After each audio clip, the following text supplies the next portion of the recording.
Na kombo kitoko kombo na Yesu Masia, tobonde lipetolobi. Amen. Amen. Thank you. Rapidement, nous parlons de la parole de Dieu. Je vous ai dit, le dimanche passé, même na vendredi, bandeko to shenaki, autre qui na prière vendredi, même bako bazalaki na veillé, tozali ko parler histoire ya Daniel 5. Et tu as vu que tant que parler sur l'histoire de Daniel, tout le monde qui m'a appelé sur l'histoire de Daniel. Mais rapidement, on a développé thème parce que on a levé la vendredi, on a levé la dimanche, et là des choses différentes. Mais vendredi, je vous ai parlé comment Daniel a une intelligence, Zamba pensa qui est intelligence quoi? Sagesse extraordinaire. Alléluia. La sagesse était la sagesse extraordinaire. Intelligence beaucoup élevée. Parmi les bisous, Daniel, il lisait des lettres. Même Daniel donnait des réponses, des solutions aux problèmes difficiles. Alléluia. Et je vous ai montré aussi dans la Bible beaucoup de gens, on a appelé ça qui bango, sagesse ouana, intelligence ouana. Et vendredi, na parlé qui n'a biso na batoupe belé na carte na Bible même Salomon, zamba pesa qui na Salomon, intelligence l'intelligence se multiplier comme les sables de la mer. Alléluia. Si Dieu avait donné à ces gens-là cette intelligence, Dieu peut aussi nous donner cette intelligence. Alléluia. Nous avons besoin de sagesse parce que la sagesse divine est différente de la sagesse à ce monde. L'intelligence divine est différente de l'intelligence à ce monde. Daniel l'intelligence et le roi établit Daniel comme chef. C'est-à-dire chef dominer. Si nous voulons dominer, nous avons besoin de la sagesse.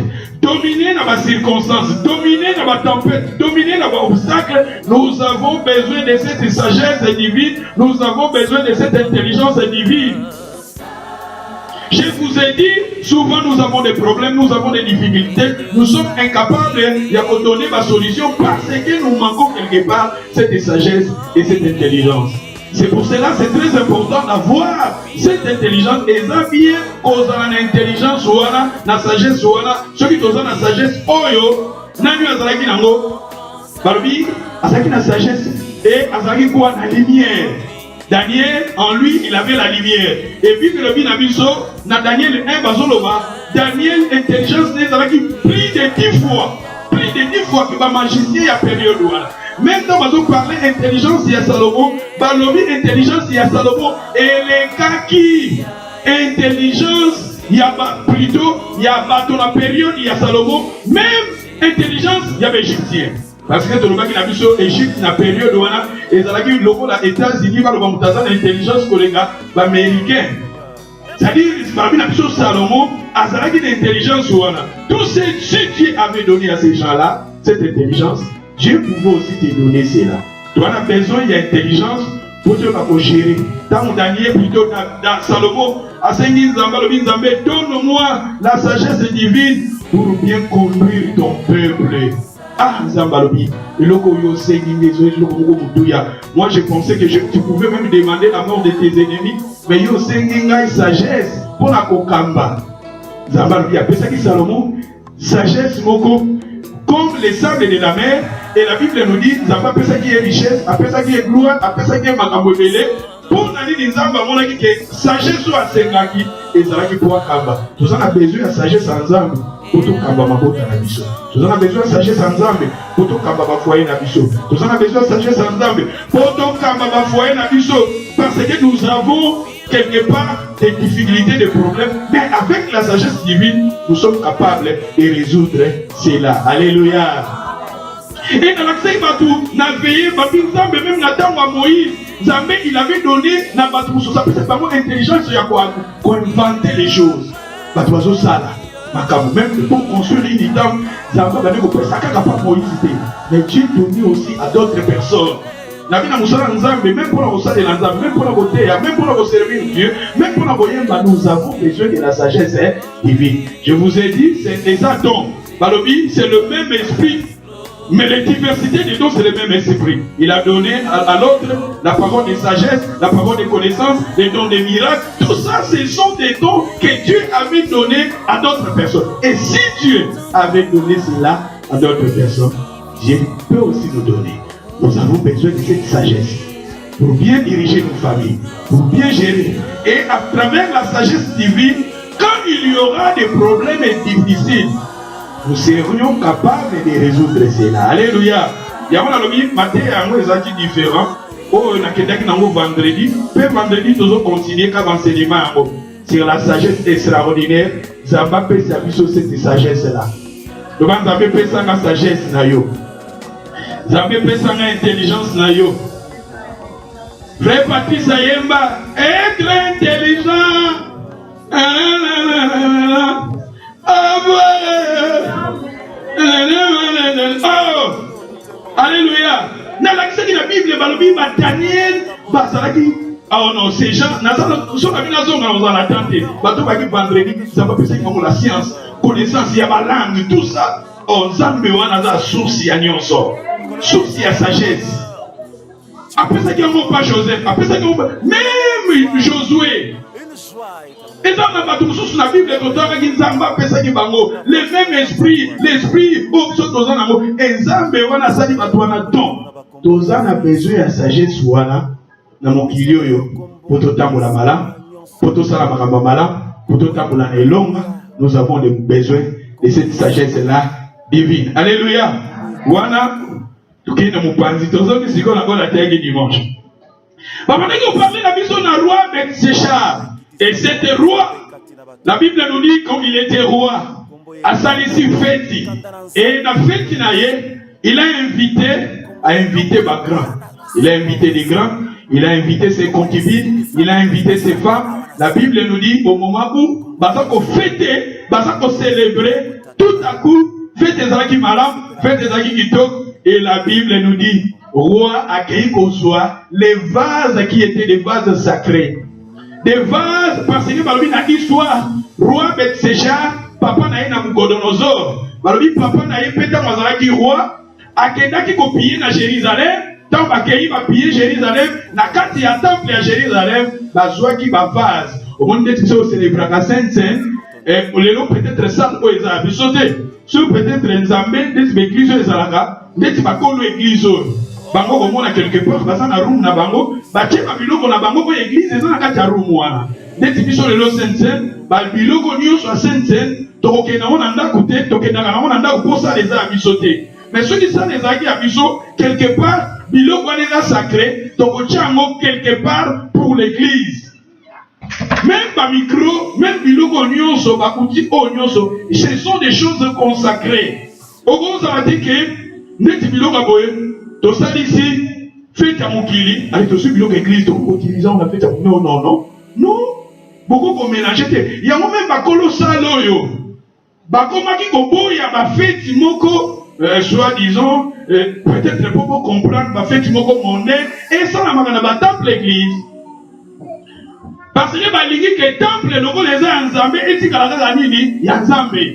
Non pas que le temple est en Zambé, et comment? Batu samedi balua ki yango feti e na libanda wana batu bakwaki masanga na libanda wana ba bière ba milangeza wana feti ba boya ke feti ya mokili et ça na manasali na bango. Et c'est pareil aussi avec le roi Oyo. Roi Oyo tanga to sa feti na ye, roi Oyo azalaki païen ayebaki nzambe te. Quand il fêtait feti na ye, balobi ba grand ba basi na ye, ma connaissance naïe, ma gouverneur, ma prince, ma voilà qui voilà, ma zoko fête. Mais lui, il est allé prendre des vases qui étaient des vases sacrés. Et il a pris ces vases-là. Ma comme il a ma sanga na ba vase wana. Ma comme il a ba vase wana les acquis sacrés, ma vase wana les acquis consacrés pour Nzambe. Biloko les acquis saints. Il y a quoi qu'on mélanger tes vins, à quoi qu'on mélanger tes masanga naïe na ba vase wana. Et quand il a pris cela, tout à coup, bamoni nzamba komi kokoma na mir ya royal, na mir nzamba komi kokoma, compter peser, diviser, compter peser, divisé. Tout à coup, roi comme Kolenga, roi comme Kobanga, je vous ai dit que acte le roi à Salaki, Yamone Kozaki Nzambe, Zamba Koma. Peut-être ceux qui Zamba Koma qui spirituellement, c'était difficile à roi de lire cela. Et c'est pour cela, tant Abadiko Salamakamouana, Abadiko Kedogozo Babiloko Zaki sacré, et Abadiko abusé, Namoko Bébis, Namoko Suir, Yamo, tout à coup, Zambeko Yazamolimo, Dieu qui était esprit, et maintenant Dieu, Abadiko Koma physique Koma. Zambeko Yazaki Molimo, Zambako Koma, compter, peser, diviser. Yamo thème la biche Zalaki, la main de Dieu. Plutôt les doigts. Thème Zali, nous sapinons Zambé. Dans le bac de la Bible, je vous ai montré dans la Bible Moïse, il a vu le pied de Dieu. Je vous ai montré aussi dans la Bible comment Moïse, il avait vu la main de Dieu. Et Dieu, il a dit à Moïse, quand je vais passer, au moment de l'Ominangate, mais tu verras mes mains et tu verras quoi? Mon dos. Moïse a monaki. Et l'Ongianzambe, mais à monaki le Bokolanzambe, et à monaki Bokolanzambe. Mais Moïse, quelque part, à monaki Makolanzambe. Alléluia. Na la Bible, Esaïe, alors bien monaki Nzambe a fallu na trône naye, et robe naye, et Tony Sakidini, temple. La robe, Yazambe remplissait les temples. Esaïe a mon accord. Et je vous ai dit, il y a qu'Esaïe, vous avez la main de l'Éternel, n'est pas trop courte pour un, ni son oreille trop dire pour un attaque. C'est-à-dire maintenant, à roi, comment on a, roi autant à fêté, à quelque chose qui consacré, et quand il a pris les choses qui étaient consacrées, quand il avait commencé maintenant à mélanger les choses consacrées, tout à coup, Zamba comme Kokoma. Je ne sais pas, Zamba Koma qui n'a langue comment il a anglais, comment il a français, comment il a espagnol, comment il a langue peut-être dans la langue d'Abango, mais ce qui est très important, Zamba comment qui kosanini, kokoma, Zamba lobi compter, peser, diviser. C'est pour cela que plutôt, Daniel a repris ses explications. Et Daniel a repris ses explications à l'hôpital. Zambé, Oyo, après ça qu'il ne conduit pas papa Nayo. Azwaki papa non aputula tombola kiye akomsaki mutu munene asalaki na ebo mais papa na yo azalaki na arrogance azalaki na lolendo Zamba rejitaki ye Zamba changeaki motema na ye akomsaki motema nyama lokola papa na yo ayebaki Nzambe te Zamba longolaki ye na trône Zamba tindaki kofana na Zamba Zamba komaki kofana na Zamba rua na Bugodonozor manzaka komaki kobima lokola manzaka ya bambua ito ya banyama na Zamba balobi suki na ye echangeaki na Bugodonozor motema na ye komaki ya bonyama pe nzoto na ye physique komaki ya bonyama ye oyo azalaki roi afandaki na Zamba. Et balobi yo mwana oyo kozwa trône ya papa na yo oyebi makambo wana pona nini yo pe Zamba pamoli yo Zamba pe yo souffle de vie même bafwa na yo eza na maboko na Nzambe. Pourquoi pas okitisaki motema na yo te oluka Nzambe wana yo pe lelo osasi fete et tu as pris les choses qui étaient les choses sacrées et tu as mélangé les choses sacrées et Zamba lobi maintenant Zamba salinini a compté reine na yo compter Zamba lobi a compté reine na yo peser balobi Zamba peser a na balance amoni oza léger et diviser Zamba kozwa bokonzi na yo akopesa yango pa ya moto mosusu balobi tango kaka Daniel a fait ses explications roi Belséchar a publié alobi komanda lelo Daniel a besoin troisième position dans le royaume na ye ezaki bongo te.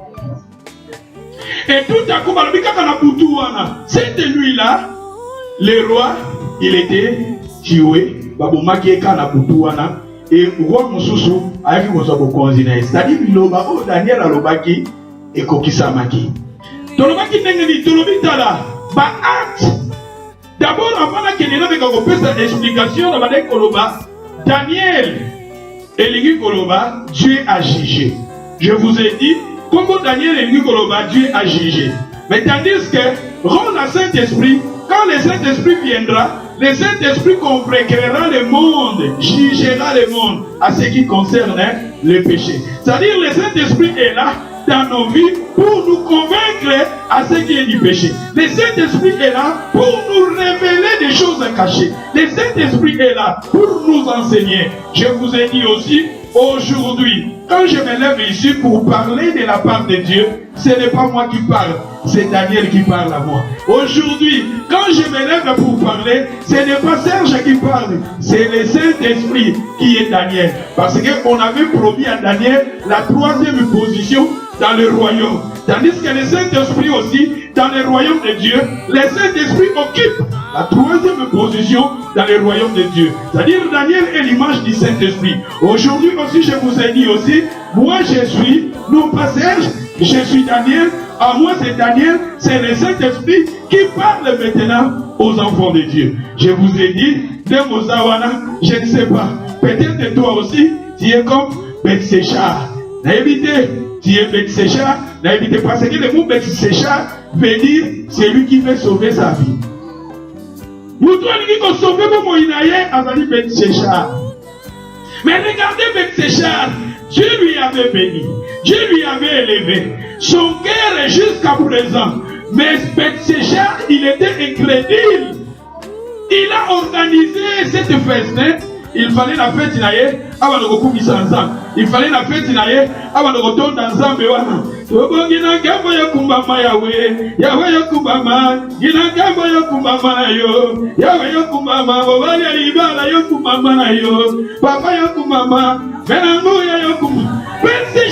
Lui, il a pris Fétuana et la Fétu et c'est ça qui nous a metté. Et quand il fêtait, il est allé prendre maintenant des choses qui étaient sacrées. Il a pris des vases qui étaient des vases sacrés. Il a pris des vases qui étaient des vases du temple. Et il a commencé à jouir ces choses-là.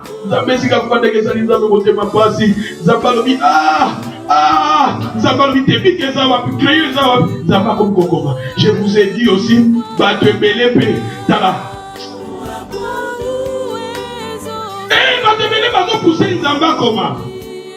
les hommes étant positivement ou bien négativement. Je vous ai dit, je vous ai montré dans la Bible, tout est dans le passage. Tout est dans 1 Corinthiens. 2 Corinthiens 3 verset 2. Vous êtes manifestement une lettre écrite. Oh, quelque part je vous ai dit aussi que quelque part nous sommes des lettres. Et Nzambe tant que kokoma na miri Nzambe azokoma azopesa message. Et Nzambe azokoma quelque part je vous ai dit Nzambe makambo bandaki kokoma symboliser la vie de cet roi. Azokoma makambo roi azosala Nzambe azokoma ngo na miri. Ba acte ya roi oyo a poussé Nzambe koma. Mais lettre où Nzambe akoma que c'est lettre moko positivité et c'est lettre moko négative. Je vous ai dit ceux qui sont dans la lettre. Mais maintenant regardez à travers ton cœur. Ceux qui Nzambe akoma lettre pour nayo. Lettre moko ezala ndenge. Si Dieu pouvait écrire une lettre pour ta vie, quelle sera maintenant la lettre que Dieu écrira pour ta vie? Ça sera positif ou ça sera négatif? Et regardez, l'acte de ce roi avait poussé Dieu à écrire mais négatif. Quand Dieu te regarde, si aujourd'hui Dieu te pose la question, si aujourd'hui Dieu écrit une lettre pour ta vie, ça sera une lettre positive ou bien négative. Ce qui nous avait le lot abîmé lieu. Nous avons coco comment, na roi comment qui n'a mis les amis comment la mité ma mission. Passage tout le temps nous avons lettre. Nous avons maintenant comment la mité. Mais tant nous avons comment les lots. Si Dieu pouvait écrire, quelle sera lettre à moi que ça l'a ndengeni? Et que ça l'a positif ou bien que ça l'a négatif? Bah acte roi comme il posait des actes négatifs, il a pris des vases dans la Bible, des vases d'or. C'était des vases qui étaient consacrés. Ceux qui vous entendent en Corinthiens, vous voyez pas que ne savez-vous pas que vous êtes des vases d'or. Vases à chéri à Montouya, où les gens ont la valeur. Ils sont chrétiens, la Bible va comparer ils sont comme vase. Et quelque part, il a pris des choses qui étaient des choses du temple. La Bible dit, vous ne savez-vous pas que vous êtes le temple? Et regardez, Makambo et roi, des vases là, symbolisaient aussi les choses qui étaient précieuses, les choses qui étaient importantes. Il a commencé à détruire ça. des choses du temple. Regardez ta vie peut-être. Ta façon de marcher avec les seigneurs. Ta façon de conduire une vie dans le temple. Peut-être les ambasos se perdent à la montée. Ta façon de voir des choses. Peut-être négativité continue. Peut-être manque qui a fait continue. Peut-être vie à l'ensemble où ils sont sous-soutés. Peut-être vie à Kobanganda mais ils sont sous-soutés. Ce qui n'a vu Wananda, bien comme un lettre. Lettre à moi qu'ils ont été pesé, compté, divisé. Si Dieu peut regarder ta vie, ta foyer, ta façon de vivre, ta foi, ta vie de prière, est-ce que Zambé lettre au Yako pour ça la bonne à eux? Et que la lettre moko positive, ou bien que la lettre moko est donnée la négativité. Atarua oi, Zambazo Koma. S'il avait fait de bonnes choses, Dieu pouvait aussi écrire des choses positives. Mais maintenant, il a pris des vases, il a pris des choses qui étaient sacrées, il a pris des choses qui étaient des choses importantes, il a pris des choses qui étaient les choses du temps, à comme quelque part, ne vous livrez pas, c'est la débauche. Le vin de ce monde amène les gens à la débauche. C'est-à-dire quelque part, quand on parle de débauche, c'est ça, c'est-à-dire quand il faisait cela, il a détruit les temps. Il a détruit les choses sacrées. Il ne peut pas dans l'ensemble. Peut-être le temps mourir dans Bisso. Alors, il a la fait mingi. Toutes choses concourent bien de ce qui aime Dieu. Mais dans les circonstances, mon sous-sous, la vie de prière est athée. Vie à adoration est athée. Vie à louange est athée. Ce qui nous a mal, bien tel m'a pris à tel m'a dit pour la bête séchard. À comme ma lettre à moi qu'ils ont la négative. Ils ont la positive, bien qu'ils ont la négative. Le voilà vous avez la pembé ni nayo. Lettre nayo qu'ils ont la positive ou bien qu'ils ont la négative. Dans le bateau comment? Quelle sera la lettre ce qui nous a mal bien comment? Zambaza moni mon ma commis dans autres. Mais aujourd'hui, nous avons beaucoup de dans les autres côtés. Parce que Dieu est esprit, vous êtes les lettres écrites dans le cœur par l'Esprit de Dieu. Aujourd'hui aussi, je suis comme Daniel. C'est Daniel qui parle à moi, c'est le Saint-Esprit qui parle à moi. Quelle sera maintenant l'être nous avons beaucoup de semaine où il vit à l'Osambo, zéro. Semaine où il on pouvait lire, donc elle est rapidement. Donc elle est dans le livre, il y a Exode. Donc il y a Exode 15. Au verset 19, par le verset 21, Marie répondit aux enfants d'Israël, chantez à l'Éternel, car il a fait éclater sa gloire. Il a précipité dans la mer le cheval et son cavalier. Moïse fit partir firent partir Israël de la mer Rouge. Ils prirent la direction du désert. Yokasiko awa, tangu Zambe akangoli Israël, voilà vie oyo ezavi à combat, vie oyo ezavi à obstacle. Mais dans la bana Israël, awa tamba katisi la mer Rouge. Mais avant, comme je vous ai dit le dimanche passé, tant que devant la mer Rouge, Israël va paniquer. Israël est contre qui négativité 4 na bango. Bango de bazolo papa Moïse. Biso to kolinga to tikala na biso na Égypte que to ya kokufa awa. Oh. Israël, c'est Moïse qui a dit les Égyptiens comme aux hommes, vous ne les verrez plus jamais. L'Éternel combattra pour vous. Et Nzambe alobi na bana Israël so kotenga na Exode wana 14, Nzambe kotenga na 14, Nzambe azo na 13, 14, Nzambe azo na bana Israël batambola. Mais mer rouge ezali boso na ba. Devant la mer rouge, mais Nzambe azo yebisa bango batambola. Derrière ezalaki na Pharaon. Liboso na bango mer rouge. Mais Nzambe azo batambola. Et bango bazo kanga Moïse alobi les Égyptiens, Moïse quelque part en lui. Ce qui nous a fait comme lettre pour Moïse, il nous a lettre beaucoup positive. Ce qui nous a fait comme lettre, si Dieu pouvait écrire une lettre pour Moïse, ça sera une lettre positive. Parce que Moïse, devant la mer Rouge, a dit que les Égyptiens que vous voyez, vous ne les verrez plus jamais. L'Éternel combattra pour vous. Et à travers Moïse, voilà, ça va faire la Kinzela. Bakatisi, dans Bakatisi, la mer Rouge, Balobi armée à Pharaon. Na ba cavalier na ye na ba cheval ba didaki na mai Israël ba katisi na ngam Tambakati sinangam, bazali ko chanter, bazali ko yemba awa tomoni Marie, sisa ya Aaron et ayena ba tambour ko beta ko yemba, azo motiver batu bakumisa Nzambe. C'est bien. Nzambe pesa ki bango longa na période wana, na moment wana. Mais ba bosa na kili susu, désert ya la kili bosa. Alléluia. C'est-à-dire Nzambe ko pesa longa na likambo yo. Mettez les mains,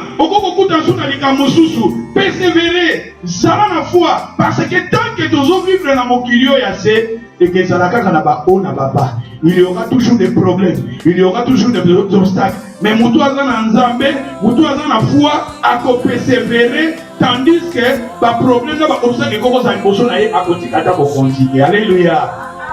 Ballon, un problème à mer rouge, va continuer un problème, il y a désert. Bango oyo babaleki kokumisa Nzambe yoka sikoyo ndenge balobi na biso na verset 22 balobi Moïse prit katisi mer rouge babaleki koyeba kokumisa Nzambe c'est bon après sikoyo Nzambe avec zelo bakoti bakota na désert 3 jours ya marche na désert banzembo ya louange longwe banzembo ya remerciement longwe bakantiki ya adoration ya action de grâce et longwe. Alléluia. Et la Bible nous dit tout à coup le peuple murmurait contre Moïse. Maïe à la quitté. Mais dans la victoire de Zamba Pesibango, dans la victoire il y a mer, est-ce qu'on peut comparer la mer rouge na maï na désert? Souvent biso batutala quelque part tout ça dans la zone oyo il y a faiblesse. Nous avons 4 millions na mer rouge. Il fallait pas avoir la foi, il fallait pas avoir toujours persévérant, pas avoir toujours indiqué à Wana, que Nzambe Wana. Est-ce que tout le monde a su ma question? Est-ce que la pensée en Nzambe est pas quitté que la besoin de maille? Nzambe est pas quitté. Mais pour la banque, il y a quelque chose beaucoup nouveau. C'est-à-dire que l'obstacle que nous avons dans la vie, Nzambe yebi que yo na vie na yo okutana na yango. Yo zo na monde ya sika mais na pensée ya Nzambe yebi que yo okutana na yango. Alléluia. Amen. Israël ba komi kolela balobi mai ya kité. Nzambe ekopesa bango mai. Bakutani na mai yango ezakini. Amen. Mai yango ezaki bololo. Mai yango yalaki amen. Ba suis mai, ba suis bénédiction mais amen. Aujourd'hui loko meza amen. Aujourd'hui, l'obozolinga meza amen. Aujourd'hui, libala meza amen. Aujourd'hui, musala meza amen. Loko yozo luka na vie Israël va loko luka mai, ça va bien bango mai. Mais ça là qui amen. Déception.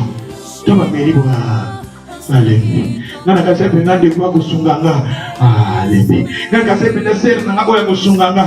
Alléluia. Nana kasepe frère mais nanda kusunganga. Alléluia. Ndaya pasteur Nzambe tinda bandi mitapati delinga un frère moko. Nana ndoko kasana frère wa voyage na soulagement. Mais quelque part abimine amen déception. Alléluia. C'est-à-dire quelque part bana Israël, balinga ki quelque part quelque chose de bon. Mais Nzambe apesi bango. Mais Israël ki na monini. Nzambe iba kamate. Les peuples bien. Comment quelque part dans ma vie d'habitude dans nos vies souvent nous murmurons. Ça veut pour nini kabo. Ça veut pour nini mobali. Ça veut pour nini banabo. Ça veut pour nini. Quelque part les enfants d'Israël murmuraient. Est-ce que Nzambe iba kamate? Peut-être Nzambe n'est comme mabango na niveau ya foi moko élevé.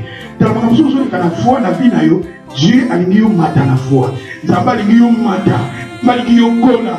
Nzambe zo permettre makambo ezo ya na vie na yo Nzambe zo linga yo yeba kosipo. Nzambe yebaki na ye Israël après la mer rouge va okota na désert. Puis na désert va okota na mai. Mais mai mo de la mer. Mais dès là, Moïse a posé qui Moïse cria à l'Éternel. Pourquoi maman m'a crié qui était comme Moïse? Je vous ai dit que ceux qui avaient là comme ma lettre pour la part d'Israël et dans la lettre positive ou bien négative. Ceux qui avaient comme ma lettre pour Moïse, lettre en que ça n'engagé. Ceux qui ont quand Zambé du mec qui peut dans désert Rwanda, Zambazo koma pour la Israël, bien Zambazo koma pour la Moïse. Et les gars comme ça la positive ou bien négative. Si aujourd'hui aussi Zamba le vient comme ma lettre pour la vie na yo, lettre en que ça n'engagé. Et tout n'a pas question à monter maintenant. Ceux qui les Zamba le vient comme ma lettre pour la Serge que ça n'engagé. Ce qui nous a bien comme lettre pour la nouvelle alliance et les aladengini. Si Dieu aujourd'hui a lobby à tel pas comment, le qu'on en attend, il y a Bexécha, lettre pour les aladengini. Alléluia. C'est pour cela, quand Moïse a appelé l'Isabelle aïe, Zamba la question Moïse était. Moïse a sorti de wana, abouakaki. Il y a mon maille. Maille échange qui. Maille comme Akito. Est-ce qu'ils étaient vraiment et qu'on puisse sa maille échanger? Non. Acte wana Moïse a posé qui. Ils ont acte à foi. Souvent dans la vie, Zamba li to kozaka ba acte moko ya foi. Zambé dans la vie, regardez dans la vie, même Élisée, l'histoire d'Élisée, quand la mère échangea qui maille comment qui poison, Élisée Zagini. Élisée a dit Mungwa. Est-ce que Mungwa peut-être qu'on soit Mungwa to quoi qui a mon maille échanger maille? Balobi source wana ti lelo. Source wana maille comme pile pour na acte Élisée Salaka. Et ça qui acte mon foi, tellement la foi, tellement la acte à foi, tellement quelque chose va combat, quelque chose va obstacle. Dans l'Israël, les gars qui n'a pas de rouge, mais ça qui fait un problème sous ces acquis d'Ibosso. Ça va qu'on peut se le connaître, mais le bis au coup d'un problème sous. Le bis au coup d'un barrière sous, au coup d'un obstacle sous. Et ça c'est la seconde une fois foi n'avait cola. Pour eux, il va que ceux qui avaient, c'est pour cela que c'est dans l'histoire de David. David a mandé qu'on y ait bisa Goliath. Alors, aujourd'hui, je te battrai. Aujourd'hui, je te couperai la tête. Parce que ton serviteur, Nazamba, a dit que Baba même, Tamu Ursa Yaki, Tamu Lion Yaki. Ah, Zambe Oyo, Alexandre Bakomba na vina yo, Zambe Oyo, Alexandre problème difficile na vina yo, Zambe Wana Zaka Kanayo, Kolembate, devant ma obstacle, devant ma problème, tellement la foi na yo, tellement la foi na yo. Alléluia. Amen. Et les enfants qui ne trouvent plus leur compte cherchent à descendre. Israël. Ce qui nous a comme lettre. Pour Israël, il nous a la lettre. Ce qui nous a mis le doigt de bien comme lettre pour nous. Et les a la lettre moko. Et que tout dans la makamba kitoko. Ou bien que tout dans la makamba moko. Yakolela. Israël mire. Exode 32, verset 15. La verset 17 va dire, Josué entendit la voix du peuple qui poussait des cris. Il dit à Moïse, il y a un cri de guerre dans les champs. Moïse il répondit, ce n'est ni un cri de vainqueur, ni un cri de... C'est-à-dire dans la vie, il y a des sortes de cris. Et ça crie à Balongi, na cri à bateau Balongi. Et ça comment dire? C'est-à-dire dans la vie, dans notre parcours, souvent nous poussons des cris. Ça peut être des cris de guerre, ça peut être aussi des cris de vaincus. C'est que quel maintenant cri oyo poussaka? Parce qu'à travers la cri oyo, l'être na yonde tokokoye ba oso les alolengeni. Si tu pousses des cris de vainqueur ou bien de vaincu, ah, il m'a levé dans ma vie. Levé dans ma vie vraiment. Ah bah non, na lembi. Nous sommes na lali na la kaka po makamunyo so na vie lembi. Écoutez, on est aquí à Balongi, ou aquí à bateau Balongi. Dans la vie, nous sommes des cris. Ça peut être des cris de vainqueurs ou bien des cris de vaincus. La Bible nous dit, Josué na Moïse Baïba qui qu'on distinguait ma sorte à ma cri. Dans la vie aussi, il faut tout à la seconde temps où ils ont parcours na yo. Ça a un discernement. Lobby, samedi, pour ça qui crie. Vendredi, il y a quelqu'un pour ça qui crie. Jeudi, pour ça qui crie. Na parcours na vie, il faut tout ça un discernement. Quel va crier aux poussé? Il y a un vainqueur ou bien un vaincu. La vie na biso, l'activité na biso, le projet na biso. Quel est écrit aux poussé?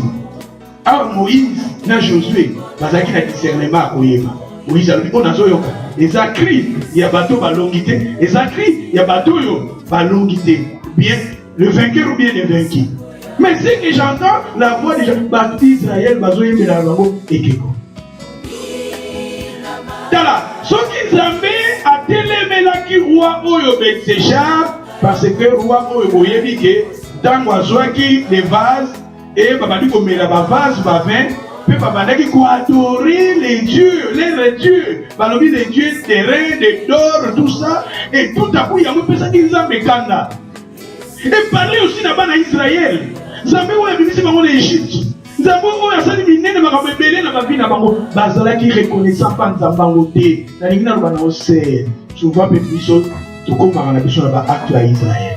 Nzambe apesi yo eloko, Nzambe atomboli yo, Nzambe apesi yo makambo ebele yo oza nango, tala na famille yo outi, tala na maboto oyo touti. Nzambe soki lelo toza boye eza kaka par la grâce de Dieu. Si aujourd'hui tala toza même na bapoto toza na bacondition oyo, c'est par la grâce de Dieu parce que eza na bato mosusu bazosouffrir. Balobi na bakongo na bavillage bato mosusu bilamba kolata eza te. Il faut papa, au lieu de papa, ça na ndako, a télévision na fenêtre, vous avez la longue. Babi papa, pour na asala bilamba, c'est la moisi, a ke bilanga, c'est moi ça y a passé du coup ta quoi bima. Il a compris ça Congo. Na ba Congo na ba village yo ko siko to banda ka kuna ba Équateur kuna ba tu basa mula na makolo. Et si aujourd'hui ba privilège toi na moi. Pourquoi ba toi na ba za la lecteur na biso to za la lecteur? C'est Dieu qui a volé. Zambé oyo, tala esika yo wuti, tala na famille yo wuti, tala lekala ba malade, lekala ba makambo ebele na vie. Mais Zambé lelo atombola yo, a éleva yo, a commission na position oyo za na molelo. Soki Nzamba permetaki okoma na niveau oyo, Zambé wana ko peso pe longa na makambo susu ko ya na liboso na. Yango Nzamba zo senga na to telema na foi, to telema na bonima, to za na bato quel que soit, ezalaka na ntembo moko balobaka. Tanga kama pamboli ya pesio, tanga kanga mwana mama, tanga nyaso kotika moko, tanga ka Nzamba sali na dima. Oyo Nzambe tanga eko condamner Nzamba lobi na compter ko kontina yo. Nzamba compter abanda yo bota Nzamba tali, Nzambe biloko ya pesa yo, Nzambe apesa protection. Regardez quand Nzamba zo reprocher na Daniel, zo reprocher roi o. Bazo rappeler même papa na Nzamba pesa ki gloire, pesa ki makaba, pesa ki richesse. Nzamba zo rappeler vite là. Dieu il a compté. So que nous Nzamba il a compté makaba sali na vie na yo. Biloko Nzamba pesi yo. Ba bien Nzamba pesi yo. Position yoza na molelo. Nzamba moliti lelo saka kengra. Yango babi ke Nzamba contaki, a compté Dieu a compté et il a mis 20. Oh, a shuka bitala. On peut ça sous-souter parce que mutu eza incrédit. Nzamba so peso meti lelo saka incrédit. Ozo na ko pesa pino pa Nzamba te. Ozo na so compter pour la vie à sainteté. Ozo compter pour la vie à sanctification te. Ozo compter pour la vie à adoration te. Jusqu'à ce que aujourd'hui Nzamba zo pas pour yo. Belséchar, Nzamba zo pas pour yo peso makam. Mais ozo ne ko adorer les vaudors. Ozo ne ko adorer Nzamba bikeko. Souvent même biso Nzamba zo pesa so makam bebele. Mbongo loti lelo ozo ko adorer nango ba vaudor. Mbongo loti lelo voiture na yo ti lelo. Tala famille na yo ti lelo. Tala il fallait ko adorer, il fallait ko sali na Nzambe. Il fallait pesa bino kwa Nzambe. Jusqu'à maintenant, Dieu est incroyable. Pour cela Nzamba lui a compté. Ce Nzamba m'a dit qu'on comptait pas mieux après si biso. Nzamba compté à lui a mis fait. Dieu a compté et il a mis fait. Oh Nzambe, Nzambe fais-moi la grâce. Nzambe fais-moi la grâce. Nzamba sa la biso ngolo. Nzambe ta. Babi roi oh Nzambe ta va compter. Et Nzamba sa la guinine. A Dieu la balance. Nzamba cha la biso nzonga la balance. Nzamba zinga cher je tiens à la balance. Il arrive dans la vie, le Seigneur te prend et te mit. Il te prend à Dieu la balance. Et si aujourd'hui nous avons Dieu la balance, quel sera maintenant kilo yomopes?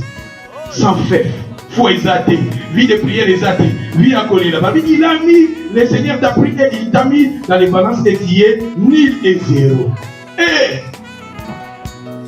ce qui nous a mis le lois bien soit là, ce qui nous a mis le lois bien soit yo, a chacun sur la balance. Et que ça l'a dit, vie de prière exaltée. Via le sang parce que via prière de matisa comme à la bakilo, via le sang de matisa comme à la bakilo, via intercession, via prière, via sainteté, via sanctification. Il y a un monde de type d'habitude où il va compenser pour Nzambe. Mais dans la roi via sainteté à la quitter, via la crainte de Dieu à la quitter. Tant que Dieu va tirer la balance, abîmer zéro. Ce qui nous appelle les lois zéro, à tirer la balance, pour vous aller. Et il va nous dire quelque part, compter, peser, diviser, diviser ton royaume. Daniel a dit ton royaume sera pris. Dans le bain, nous avons dimanche passé, Nzambe, Kolongola Nikabono, Tchekat, Nangate, Pesaba, Batumosuswe, Zambe, Kolongola, Milongo, Tchekat, Nango, Pesaba, Batumosuswe. Vous voyez, ils sont là, le méchant serviteur. Balobaki bazwa ki tano ya la ki na ba pesa ko ba batumosuswe. Ndaba ko kolongolo yo za na ba pesa ba batumosuswe. Tango zo za la reconnaissance panza mité za ba kolongola. Nzambe akolongola, Nzambe alongola ba bita même nuit là.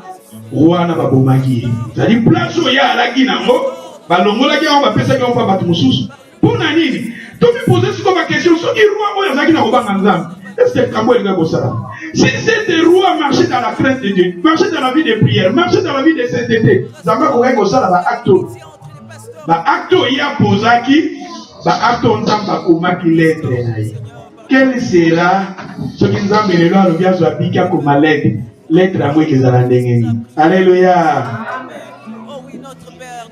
Bana Israël, awa. Balobi Moïse, pesi Moïse kanda, Moïse asirigi. Ajuku même table, ajuku des commandements wana. Abamba kiamu. Laki ajuku photo wana. Ajuku keko wana. Moïse asali nini? A brisé en moi, a brisé en commission au poudre, en commission au poussière et à kapwa kamona mai. A kwa kamona ba una moto. Et ziki na moto. Tala. Quelque part na bakati na vie na biso ça na makambo c'est comme le kola ba vodo et comme le kozwa place ya Nzambe et ça na makambo ebele na kati na vie na biso et comme kozwa place ya Nzambe faut kolongola biloko wana faut kubwaka mona moto.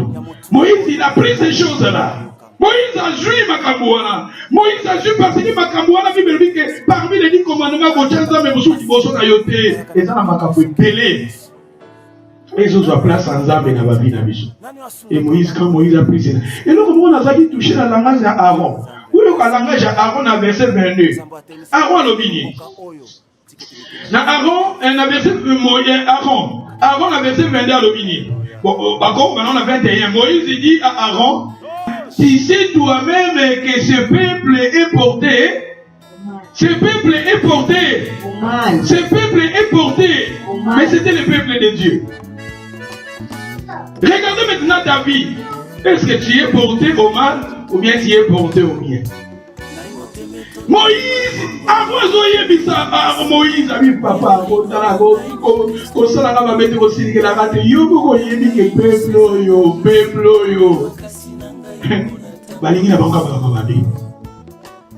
on a servi ce dimanche avant son conseil Israël a salé le bagoué Keko. Voilà, dans le bac, il a vu ce dimanche passé, Moïse, plutôt Moïse était comme dans la montagne d'Israël, mais comme ça, Aaron, tu as évité sur Moïse en Wakewa. Yo salé la mission de Keko Moko Boye, salé la mission de Zambé Moussous, l'exemple de la Bible, on a dit, Aaron, le mot, il a besoin de bongo. Aaron, il a besoin de richesse. Aaron, il a image à ma pasteur, ma sali dans Zambé. Aaron, attend la lobby de peuple, la ligne a fait ça, loko, ma bazo sepela. Les locaux Zamba, ma sepela n'a ngoté, mais locaux, ma ça nini. Le col à la limite, ça peut vous sous. Ça va quand vous allez là-bas. Il fallait arroser qui ça va en Anzela. Aaron peut-être la boya qui n'a eu. Mais si on a mis dans son Anzela, on a mis ça dans les limites. Si on a mis dans son Anzela, on a mis ça là. Si on a mis dans son Anzela, on a mis Kabelanga shooté. T'as va passer au bateau d'une base où ça va en Anzela. Va passer au bateau combati. Au bateau té à l'Iloba, où est que Sunga bateau. Au bateau té à l'Iloba, donc ça va en Anzela. Papa, ça n'a pas Nzambe. Papa, ça n'a pas de prière. Va passer Rwanda, ça n'a pas de problème de la communauté. Mais il y a un Aaron qui a un problème dans la communauté. Aaron a dit à Salé, bah, mon logo n'a pas besoin de bon. Après, mon père, ça va or, n'a pas or. Il y a besoin de bon. Ensuite, il va or, on est les Sungaï. Soit il faut voyager, on voyager. Va or, on est les Sungaï. Soit il y a son vélo, on va au son bango. Aaron, ça a besoin de bon. Aaron, ça a besoin de richesse. Va passer le bébé, va dire que maté, va sauter à Bana Nzambe. Et zo, mais ma bango, surtout maté, à Oyo. Et ça, la vie à sainteté, la quantité. Et ça, la vie à sanctification, la quantité. Loko, les hommes, à Kambouro, Basolinga. Avant, petit, oui, on a besoin d'abord. On a besoin de Yama. Avec you money, est-ce que même dans le bac de Coco, alors qu'on va faire ça avec quoi? Libaya, banzete, on a vu votre sous-sol, avec quoi? A rejoint Zeta, Kati, on va lui misser les Keko. Mais avant, on a dit que Keko, ya Libaya. Et il fallait débattre ça va or. Or, ils ont richesse. Achuba or naïe, ma pesi ba or. Israël bazaki belé. On a pas Israël bazaki population il y a UK, il y a UK, il y a West. West baza 3 millions. Israël bazaki plus de 3 millions. C'est 3 millions. Mais quand tout ça qui va courir au pose après British, bah donc na nini option à tourner, bah pesa une population, il y a West, na il y a England et tout ça bah Écosse voilà. Ah baza 3 millions.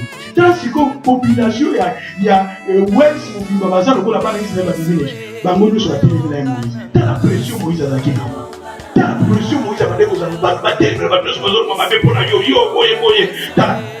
avant bandaki na ye yango avant boyeki ba problème avant boyeki ba problème na batala oni bana Israël tamo na ba film ndenge za o bona ko tala ba kosto ba jeya ba ye tout ça alors bi abona e ba problème alingi bo nini lokola pe bodini na sale ni bango a chepe ba tomboli ya Israël voici votre na sabote mazo na sokosa na bango mais lokola ba lingi bazoa ba tebele ba ko pesa ba prophétie passer la vie sokosa ni bango mais lokola yo lingi yango bazo peso kaka ba tebele parce que celui passer au sali bo tena na ko kabelo na na ko sunga église na na ko eko ba lokola ba ki ba lingi makambo na ka wa président alors ta bazo sola na Moïse na police abi Moïse ta kokondana mimate peuple yango bazana bamuka boye soki lelo zabe pa bien kala peuple communauté na biso to ba communauté ko bazateke baza attaché au bien ou bien baza attaché au mal awa lobi na Moïse abi papa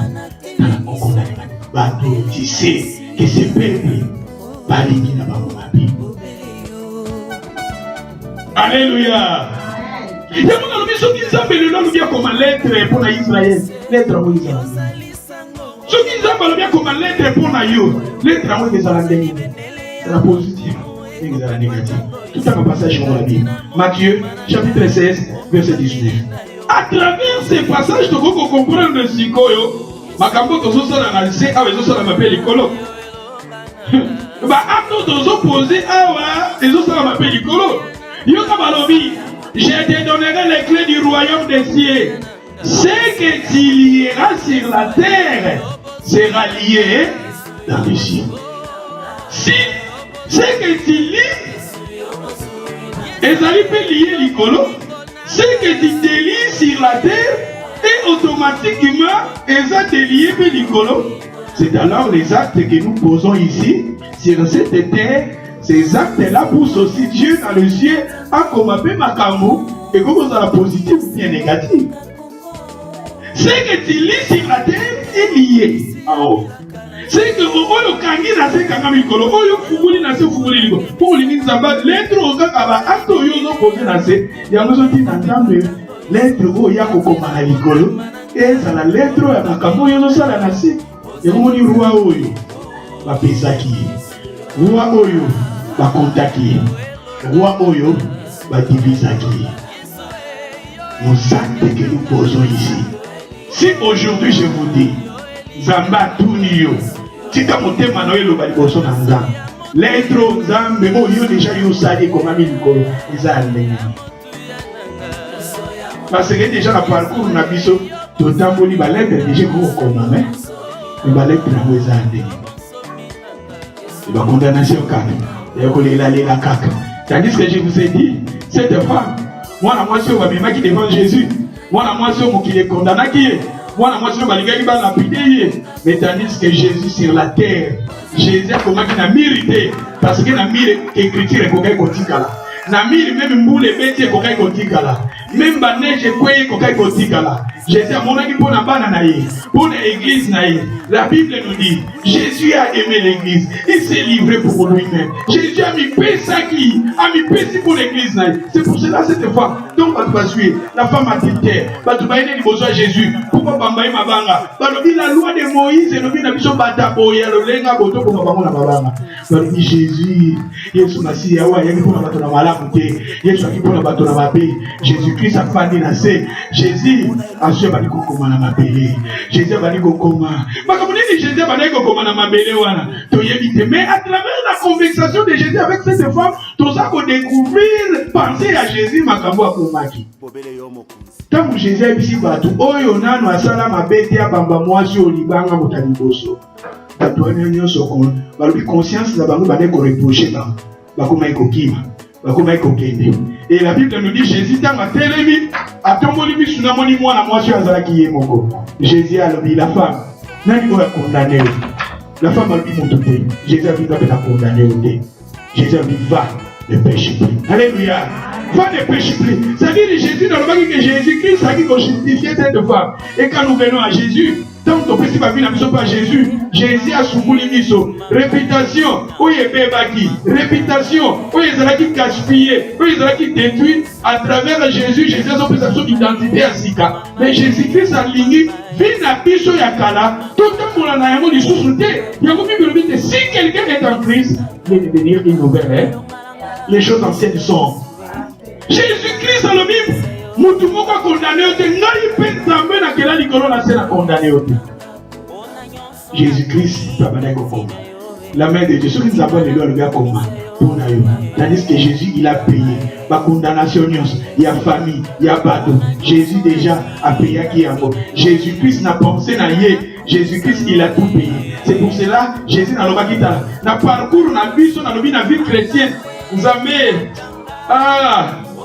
Yesu akomaki na mabele parce qu'il y a qui na mabele ceux qui nous le bédit et qui effacé à bon. Et chaque fois nous venons à travers nos manquements, à travers nos erreurs et quand nous abordons vers Dieu, nous demandons à Dieu Zabali bisabiso à combien on a mérité, à combien on est na mabele. Pour la mabele il dit que mbula so ke beti nango et que longola yango. Mabele na yo ki limbisama. La Bible nous dit si nous confessons nos péchés, il est fidèle et juste pour nous les pardonner. Le Seigneur a dit tous à la vie à confesser à terre. Le Seigneur a dit tous à la vie mon corps, oh il a dit va ne péche plus. Aux autres la longue, aux autres la foi, aux autres la maloba beaucoup positif, aux autres la awa des cris des vainqueurs.